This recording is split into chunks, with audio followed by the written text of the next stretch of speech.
Buenas noches, gracias por acompañarnos aquí en México Social, en el Canal 11. Y como todos sabemos, las campañas están terminando. En pocos días, semanas, tendremos la elección. Una elección que pondrá enfrente, en muchos lugares, a nuevas autoridades y obviamente la Presidencia de la República. Empieza el tiempo de pensar qué sigue, cuáles son las agendas, cómo enfrentar tantas complejidades. Y hay una que siempre está ahí y siempre se pone en el centro, por decirlo, en el centro de todo lo social. La situación del sistema escolar mexicano, la situación de los millones de niños, niñas, adolescentes, adultos jóvenes que están escolarizados y que nuevamente surgen reflexiones, propuestas de cómo mejorar el sistema educativo, de cómo lograr más aprendizaje, cómo enfrentar la realidad de lo que se ha dicho de una manera recurrente. Los métodos de aprendizaje no están generando las capacidades, déjenme usar ese verbo, que los jóvenes del siglo XXI, los niños, requieren. Y para hablar de eso, me da mucho gusto recibir nuevamente a un amigo, a alguien que le reconozco su enorme dedicación de vida a estudiar la educación. Carlos Mancera, muchas gracias por estar con nosotros y nuevamente reflexionar. Pero te decía al principio de este programa que les planteo a ustedes sean dos programas por la magnitud. Podemos hacer una primera reflexión. Hasta donde yo recuerdo, y como tú y yo somos de una generación, recurrentemente cada 6 años, cada 5 años, hay una propuesta de reforma educativa, como gran planteamiento de los presidentes en turno. Me gustaría que hicieras un recuento, abuelo de pájaro, ¿cuáles son las reformas que tú tienes en la mente? Que nos puedes decir, si es cierta esta pregunta, de que todo presidente, por lo menos en los últimos 25, 30 años, plantea como propuesta una reforma educativa, como parte de su idea de desarrollo. Llévanos a eso, llévanos a este recorrido, por lo menos de las últimas. Pues en primer lugar, muchas gracias, Mario Luis, por esta invitación. Siempre es un honor estar contigo, con tu auditorio. La educación, yo diría que en lo fundamental ha tenido continuidad, contrariamente a lo que a veces se piense de que hay un exceso de cambios. En lo fundamental, yo estimo que al menos desde la creación de la Secretaría de Educación Pública, y podría sostenerse que desde antes, desde años atrás, ha habido continuidad en ciertos aspectos básicos. Lo primero es la preocupación por la cobertura. La Secretaría de Educación Pública fue creada en primer lugar para llevar la educación a todos los lugares de México en que no existía ese servicio. Era la preocupación principal, llevar las letras, llevar los elementos de la ilustración a todos los pueblos, en aquel entonces un país predominantemente rural. La Secretaría se creó con ese propósito, estableció escuelas por todos lados. Afortunadamente, realmente es uno de los logros importantes de la Revolución Mexicana, ese énfasis tan determinado en la cobertura educativa. Un elemento estelar en la continuidad que hubo en esa política fue el plan de los 11 años de Jaime Torres Bodet. En 1958 él fue nombrado secretario de Educación Pública por el entonces entrante presidente López Mateos y tuvo la visión de dar elementos programáticos, es decir, trazarse metas, tiempos responsables, recursos para universalizar la educación primaria. Ese era el nivel obligatorio en aquella época. Ese plan de los 11 años fue sumamente exitoso. La cobertura educativa creció de manera muy impresionante en los años 60, en los años 70 tuvo continuidad todavía. Yo diría que aún en los años 80 ese fue el impulso principal que movía al sistema educativo. Ese plan de los 11 años estuvo acompañado de una concepción muy sencilla, muy básica de cómo llevar la educación. No había grandes complejidades con equipamientos, tecnologías, maestros de distinto tipo. La concepción era una escuela, un inmueble al cual fueran los maestros jóvenes, la normal, que entonces no exigía el nivel de licenciatura, más los libros de texto gratuitos, era el instrumento didáctico por excelencia, con gran frecuencia el único, y en un inmueble sencillo se reunían ese maestro, esos alumnos, y se impartían las clases. Ese modelo yo diría que fue muy exitoso porque sin complicarse permitió multiplicar el alcance del sistema educativo. En aquel entonces, además, la educación no tenía las exigencias de hoy. Era un mundo más sencillo en el que con ciertos conocimientos, con ciertas capacidades, uno podía razonablemente sobrevivir y salir adelante, ser exitoso de una manera o de otra. Las familias eran en general más cohesionadas, había ciertos patrones de comportamiento social, inclusive religiosos, que daban cohesión y elementos formativos que después fueron difuminándose o haciéndose más diversos. Pero digamos, por lo menos hasta, yo diría, finales de los años 60, si no es que de los años 70, ese modelo funcionó bien. Y gracias a ello, la educación primaria se convirtió prácticamente en una realidad a finales de los años 70, principios de los 80, con huecos aquí y allá, pero ese propósito había sido logrado. Eso denota una enorme continuidad. Sin embargo, ya en aquellos años, en los años 70, en los 80, pues vino el cuestionamiento, primero, de si la primaria era suficiente. Y se llegó a la conclusión que desde luego no, había que hacer más. Hubo planteamientos para hacer obligatoria la secundaria en los años, al final de los años 70, cobraron fuerza posteriormente. También hubo más preguntas sobre cuáles serían los métodos idóneos para la enseñanza habida cuenta de los cambios cada vez más acelerados que desde entonces ya se venían observando. Entonces, en lo fundamental, había habido continuidad. Yo diría que un punto, digamos, importante de cambio se produjo en 1992 con el llamado Acuerdo Nacional para la Modernización de la Educación Básica. ¿En qué sentido fue importante? Primero, se reconoció que el sistema altamente centralizado, en el que el control del 75% o el 80% de las escuelas recaía directamente en el gobierno federal, era el patrón directo, el empleador de todos los maestros en esas escuelas, ya no era funcional. Un sistema de ese alcance tan centralizado no permitía entender mejor las necesidades locales. Lo que sucedía en un pueblo, la falta de una escuela, la ausencia de algún maestro, no podía ser resuelto nacionalmente. Y por lo tanto se acordó la descentralización de los servicios de educación básica a las 32 entidades federativas. O a las 31 entidades, no se hizo en el Distrito Federal. Ese fue un cambio realmente importante. Se democratizó en buena medida la conducción del sistema educativo. Se mantuvieron centralizadamente los aspectos centrales de la orientación que debería tener la educación nacional. El financiamiento también se mantuvo centralizado en buena medida, pero los estados comenzaron a poner un papel. ¿Pero la nómina se trasladó también? Digo, esa parte fundamental. La nómina se trasladó a los gobiernos de los estados. Hubo una sustitución patronal de la Secretaría de Educación Pública a los gobiernos de los estados.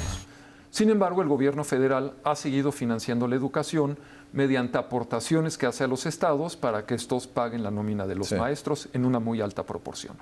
Ese fue un primer cambio muy relevante en 92. Segundo cambio fue que se impulsó ya formalmente la obligatoriedad de la educación secundaria. Se pudo poner más alta la mira respecto del alcance que tendría la cobertura y la obligatoriedad de la educación básica. Tercer cambio muy importante, se modificaron los programas de estudio, digamos, de manera más sistemática, más cuidada que lo que había venido sucediendo antes. Torres Bodet hizo, junto con los libros de texto gratuitos del 59, una reforma de programas de estudio que duró muchos años. Eso se modificó en los años 70 con cuestionamientos, se volvió a replantear en 92 y creo que se rescató buena parte de la mejor tradición pedagógica mexicana. Fue una reforma pedagógicamente muy bien aceptada por los maestros, orientada a que no se perdieran de vista todos los aprendizajes que se consideraban fundamentales y necesarios para, como andamiaje para el resto del aprendizaje y de lo que se hiciera a lo largo de la vida. Otro aspecto muy relevante es que hubo un intento por modificar las normas que rigen la relación las posibilidades de desarrollo profesional de los maestros.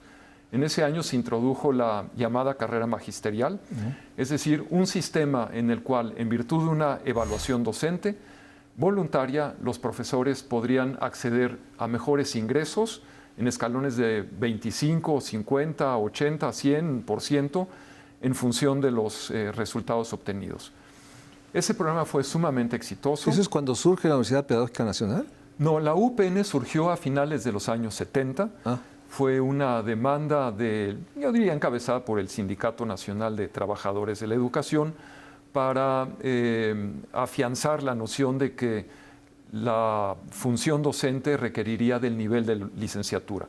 El inicio de la Universidad Pedagógica Nacional estuvo ligada a cursos para dotar de licenciaturas a los maestros normalistas que no habían requerido ese nivel educativo hasta entonces. Déjame ir a un corte y regresamos, porque obviamente estos nos va acercando a los 90s o principios de 2000, que la pregunta es, dejo para ti el auditorio, es esta continuidad empieza a transformarse o modificarse, y de qué manera. Esa sería la pregunta regresando del corte. Vamos a un corte.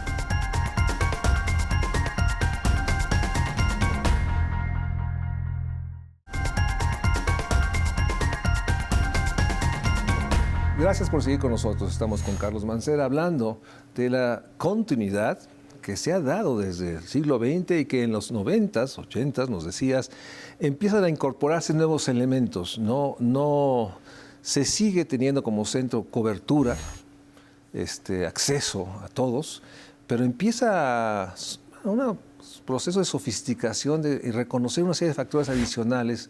Y nos decías que empezaba por el tema de una formación o incentivar una mejor formación de los profesores y el reconocimiento de que la complejidad del fines del siglo XX requería cambios, entre otros el administrativo, la descentralización que a ti te tocó mucho implementar en esos años.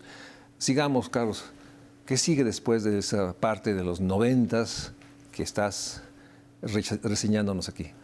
Los cambios en la educación se producen desde luego en su parte visible porque los gobiernos toman iniciativas, a veces excesivas, pero yo diría que principalmente en respuesta a una demanda social. Es decir, la gente, los académicos, los padres de familia, públicos diversos, se percatan de que la educación debe hacer cosas distintas o adicionales a las que pudieran haber sido tradicionales, aún siendo exitosas y aún pudiendo haber sido bien logradas. A principios de los años 90 también hubo un registro de deficiencias en los aprendizajes básicos. Eso se reconoció con toda amplitud y en consecuencia buena parte de lo que se hizo a partir de ese Acuerdo Nacional de 1992 estuvo orientado a fortalecer los aprendizajes básicos. Y eso significó trabajar más con los maestros, se reforzó de manera muy, muy importante la formación docente, la formación continua de los maestros en servicio, como no se había visto, yo creo que nunca en el país de manera extendida, a veces con mayor éxito, a veces con menor éxito, pero había programas y propósitos bien definidos. También en esos años hubo más conciencia de la importancia de multiplicar los materiales didácticos. Ya había habido desde antes bibliotecas de aula, las llamadas bibliotecas del rincón, pero en los años 90 además se pensó en que había que dotar a los maestros también de materiales adicionales, de bibliotecas personales, en fin, de una serie de elementos que reconocieran la creciente complejidad de su función frente a esas nuevas demandas sociales. También en esos años comenzó, yo creo, a borrarse esa frontera que había sido muy bien delineada hasta entonces de las tareas educativas que correspondían a la familia y las que correspondían a la escuela. Las familias encargadas de la formación personal, moral de las niñas y de los niños, y la escuela de los aspectos cognitivos. Claro, siempre ha habido intercambio entre las familias y las escuelas, pero esa era más o menos la regla de qué le correspondía hacer a cada quien. Eso se fue borrando. Las escuelas, en consecuencia, comenzaron a considerar que hacía falta más colaboración de los padres de familia. Se percataban los maestros de que sin esa participación de las madres y los padres se dificultaba la tarea escolar. Otro aspecto en el que también me parece que se cobró mayor conciencia fue en la atención de las disparidades. Las evaluaciones de principios de los años 90 y quizás anteriores, pero con toda nitidez en esos años, ya mostraban una diferencia muy significativa en los aprendizajes y aún en la asistencia escolar según los grupos de la población, los más favorecidos, los menos favorecidos. Eso era totalmente inaceptable. Se impulsaron reformas constitucionales para reforzar el derecho a la educación y de esa manera dar base a los entonces llamados programas compensatorios, que consistían en dotar de más recursos y más medios a las escuelas desaventajadas. Yo creo que estas nociones básicas se fueron desenvolviendo, pues por lo menos digamos hasta 2010, quizás hasta más adelante, con las dificultades, por supuesto, de que la exigencia social se volvía mayor. Los mayores datos sobre las evaluaciones ponían más presión sobre el sistema educativo y había un afán genuino de hacer las cosas mejor.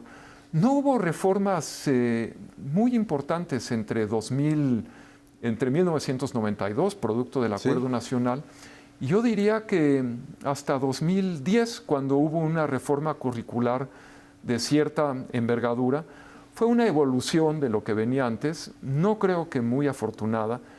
Se complejizó la tarea de los maestros, planes y programas de estudio que eran fácilmente entendibles, asequibles para los maestros, se complicaron, se hicieron más gruesos, menos fáciles de comprender en sus aspectos fundamentales. Se pensó también que había que llevar el Internet a todas las escuelas sin un programa suficientemente bien elaborado.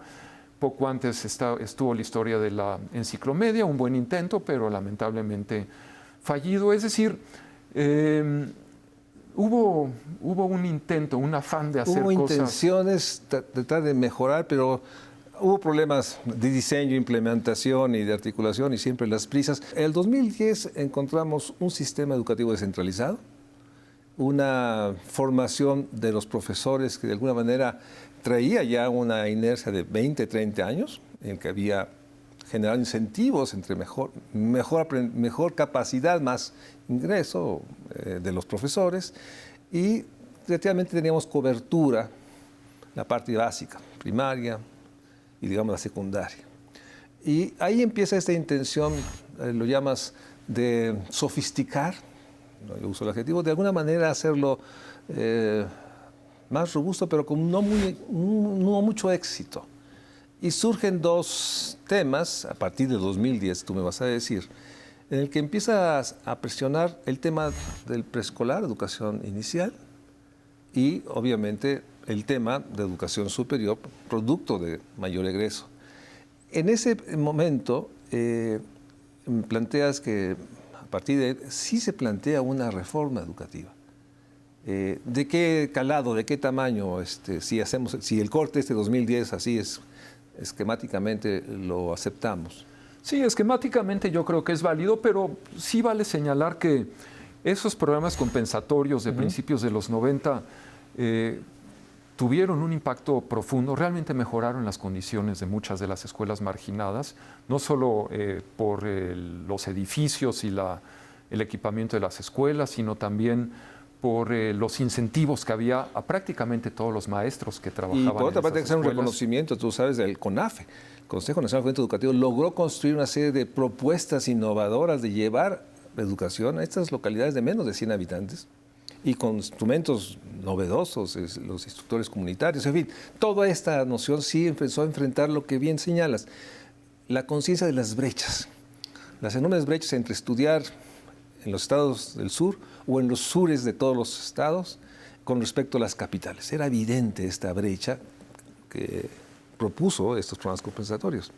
Yo estimo que hubo avances muy significativos en ese terreno. Algo más que se trabajó para la equidad fue el llamado programa Progresa, inicialmente, después Oportunidades, más adelante Prospera, que ligaba el avance educativo con las necesidades de salud y la nutrición de la población.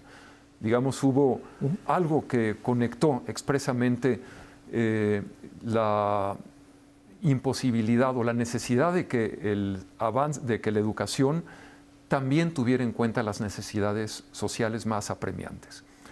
Fueron avances no menores. No quiere decir que se haya resuelto el enorme cúmulo de retos y dificultades del sistema educativo, pero sí hubo avances. Ahí estuvo también la entrada en vigor de la obligatoriedad del preescolar, ese es de principios de los años 2000. En 2012 se extendió la obligatoriedad a la educación media superior. Yo creo que hecho de manera responsable. Se dijo que tendría que lograrse plenamente en el año 2020, es decir, se trazó una ruta, un trayecto para poderlo implementar. Pero de todas maneras, digamos, sí hubo ciertos elementos que trataron de plantearse como novedosos y yo creo que no fueron del todo exitosos.